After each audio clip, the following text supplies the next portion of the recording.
Hi guys, this is a video of the boot up of Windows 7 Build 7000, that's the beta version, on a Unibody MacBook. This is the 2GHz Core 2 Duo model with 2GB of DDR3, and I've installed Windows 7 through Boot Camp. As you can see on the left hand side I have OS 10, on the right I have Windows 7.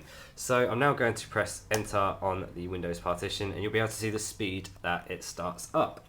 Just going to put the camera down, and using this through Boot Camp was really easy. You just go to the applications in Finder and go to utilities folder and then go to Boot Camp. Specify the size of the partition you want to put Windows in, that's the section of the disk you want to put Windows on, and then put in your Windows 7 DVD. It will then installs, very similar to Windows Vista for those of you who have done that before.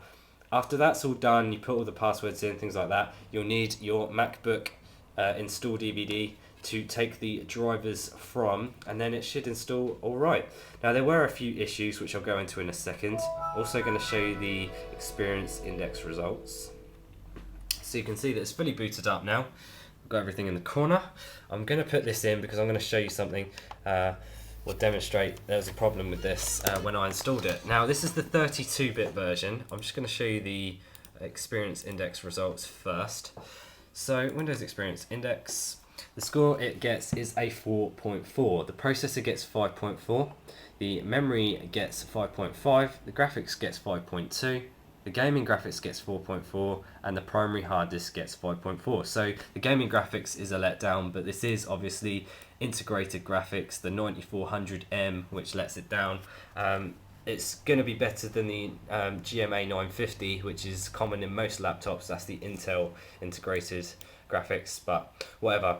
So that was the experience index. I'm sure you guys all know about the whole Windows 7 thing where you drag it to the top and it full screens.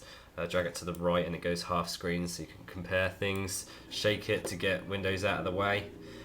But there was the issues that I was installing Windows 7 on this. Now the first issue was the fact that it wouldn't install to the partition using the Windows 7 partitioning tool. So you know when you reboot and you select the partition you want to install to, it was saying that it couldn't install to it. I simply formatted it using the Windows 7 partition tool, so that it basically turned it into NTFS, and then it went straight ahead fine, and that was all done.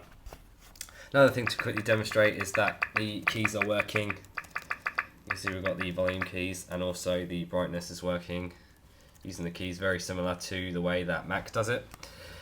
Now when you install this you'll probably find, if you go to Device Manager, obviously I've already fixed mine, but if you go to Device Manager you'll find that there are some unknown devices.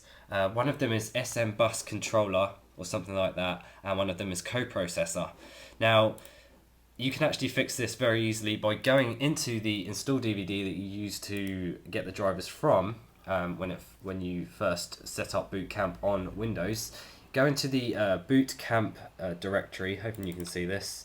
Go into drivers, go to NVIDIA and run NVIDIA chipset at the top. Now that depends on what version you have. If you have Windows 7 64-bit, you'll want to go on the 64-bit area. But that's what I did to fix mine. I'm not sure if that 64-bit works, but try it out anyway. Like I said, I haven't done it, so if it doesn't work, then don't blame me. I'm sure you guys, again, have seen Windows 7 and know all the features about it. Windows Experience Index goes up to 7.9 now instead of 5.9.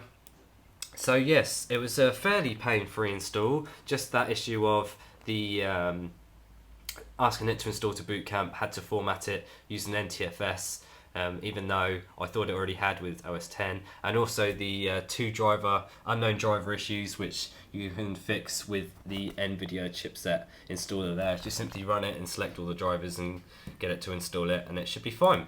So that's about it really. Thanks for watching my video. This was Windows 7 booting up on a Unibody MacBook. Thanks for watching my video. Please comment, rate, subscribe if you like my videos, and thanks again.